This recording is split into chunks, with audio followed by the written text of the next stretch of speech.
Hi guys, I'm coming to you outside. The wind is blowing, it's doing what it does, that's what it is.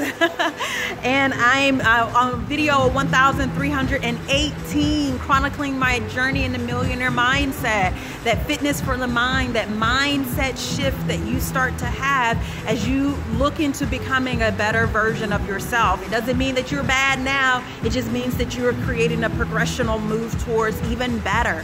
Good, better, best. Never let it rest till your good is better and your better is best. Yes, sir.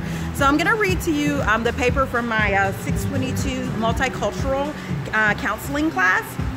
And so it's called Story I Tell. So I'm gonna read the entire paper. Hopefully I can get through it in 24 minutes because that's all the video time I have. So as an African-American woman, I stand proud and bold into the world of uncertainty and judgment. Throughout this course, I was challenged to take a look at behaviors and attitudes surrounding my own identity. Other students within this course, as well as those I will meet in the future, whether I'm in a social or therapeutic setting. Regardless of where I engage in conversation, I want to create an experience that is not driven by me proving them right or wrong in regards to how they perceive me. One of the most important lessons I walk away with from this course is an understanding that behaviors, the norms, the roles, the customs and traditions, the habits, the practices, the fashions are created from a story that was told and the belief around what that story means in their then and there or in their here and now interpersonal framework. Alongside the understanding of behaviors is the acceptance that attitudes, the beliefs, the values, the general knowledge, the opinions, the superstitions, and the stereotypes can and will change as behaviors and circumstances change. The expectation of this paper is to share the story I tell myself and how I manage that story in different environments.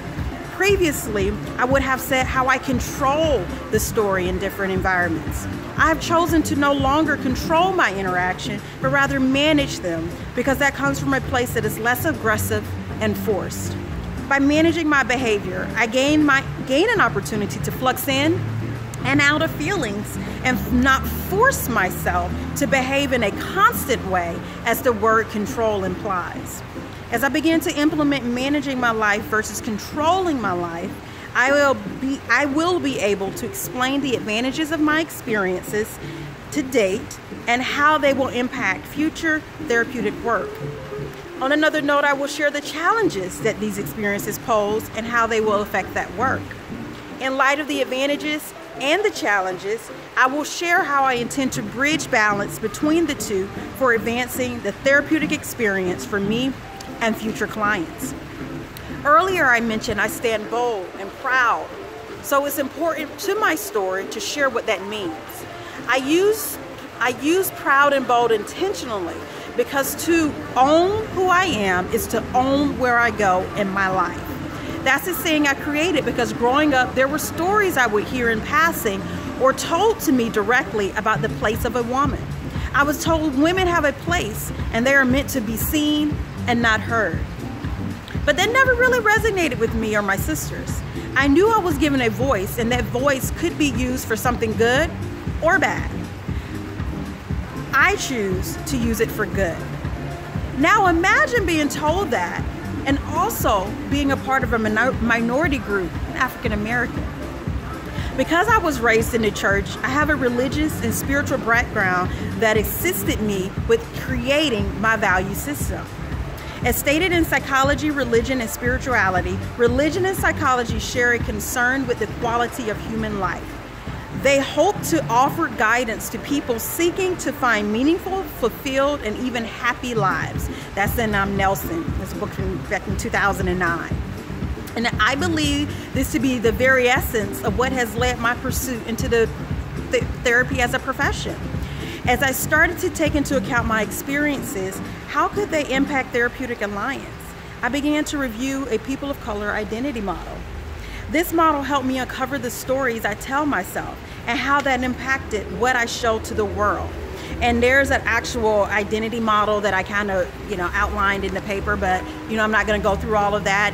At some point we can be able to sit down and do an entire, lecture on it, but for purposes of recording this, I'm going to keep it moving. This model helped me to discover the story I started with, or to the pre-encountering period, I was de-emphasizing my race. I would often say, I don't even see my race as a factor when I meet people, which is how I entered in this class. As I began to share stories in class and listen to others' account for how I am perceived in spite of how I was showing up, was an encounter that was different. I even would say it was maybe more illuminating. I got to immerse myself into other cultures and learn what drives their behaviors and understand the ways they are perceived. I used that opportunity to actively avoid encounters where I would be free to wear my hair in its natural curl patterns or eat foods that are traditional to my culture. As the semester ends, I can say I internalize my race as proud and bold. I can show up with natural curls or with straight extensions. I can eat what I desire while I'm out with others, or just simply enjoy the experiences and the differences in the room.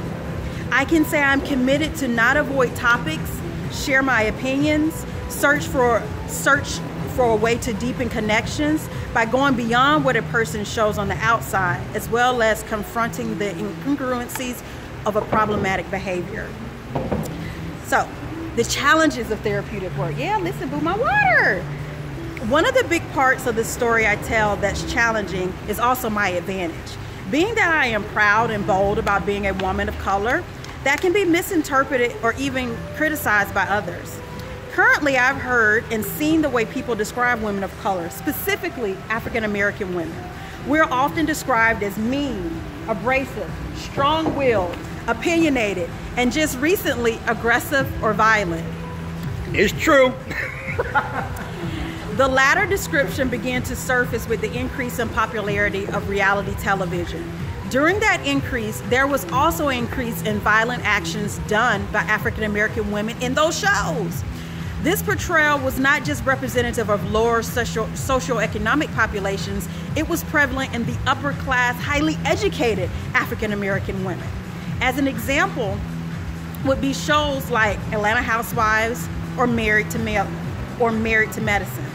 As a result of this depiction, I found myself apologizing, defending, justifying, or even judging, distancing, and creating division between myself and other women of color. The session that reframed this ideal was in week 4 when lecture covered intersectionality. I feel the beauty of this theory is how it is described. Its framework has its roots in the work of Black feminist scholars, and it focuses on interlocking systems of oppression and the need to work towards structural level changes to promote social justice and equality. In order to knowingly work around or directly face challenges in a therapeutic setting, I turned to an article that addressed 3 key questions a therapist can ask verbally or internally to assist with debiasing distortions such as countertransference or paradoxins from their clients. These questions are: who is included in this category? What role does this inequality play? Where are these similarities? And I kind of break down what those questions mean. Again, you have to get the actual paper to know that, but my professor's the only one that has that. As a result of the asking the who, the what, and the where, I will be able to know more about the why of the client. The why will help with creating the theoretical framework that will give the client closer, that will get the client closer to their goals or whatever intentions they set out for therapy. Balance for therapeutic work. There is balance, people. I've heard people say balance is overrated, but I believe that is said as a defense mechanism. In actuality, they may not believe that they can achieve balance. Therefore, it does not exist. If I follow the conceptual orientation of the cognitive behaviorist, then I believe if one identifies a behavior or thought as problematic, in the case balance is overrated, he or she can replace or start to reinforce behavior and the thought that creates balance in the situation. Oftentimes, the approaches used to assist with this new learning and actions are short-term therapies. The story I tell is from a humanistic orientation. where I focus more on the existential approach. That's what I'm all about, guys. There are many ways that you can use the approach to establish balance, normacy, or effective daily functioning. As the theory states, it emphasizes the individualism of everybody and seeks to work with the individual's strengths and weaknesses as they apply to their particular problems. In order to better serve as a therapist, I too can apply this approach in how I view challenges or even the success shared in the story I tell by the life I live. In conclusion, I get to assess the methods that work as well as those that don't work for therapy. Depending on the context of the situation, being adaptable and comfortable with asking questions to uncover the unknown will impact the success rate of the therapy I provide. Shared history or not, the client that shows up may not be aware of what impact or what is impacting their decision. So it is my responsibility to understand the client's social cultural background, their heritage, their race, their ethnicity, their gender, their religious or spiritual orientation.